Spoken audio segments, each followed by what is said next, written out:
ചെറുപുഴയിൽ വീണ്ടും സൂര്യതാപം റിപ്പോർട്ട് ചെയ്തു.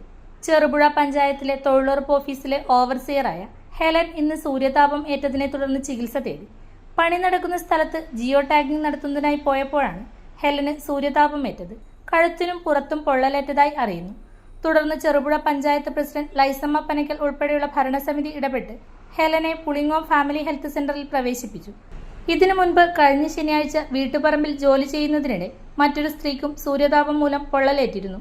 മലയോര മേഖലയിൽ ഇടയ്ക്കിടെ മഴ ലഭിക്കുന്നുണ്ടെങ്കിലും ചൂടിന് കാര്യമായ ശമനം ലഭിക്കാത്തത് സൂര്യതാപം വർദ്ധിക്കാൻ കാരണമാകുന്നതായി നാട്ടുകാർ പറയുന്നു. അധികൃതർ ജാഗ്രതാ നിർദ്ദേശം നൽകിയിട്ടുണ്ട്.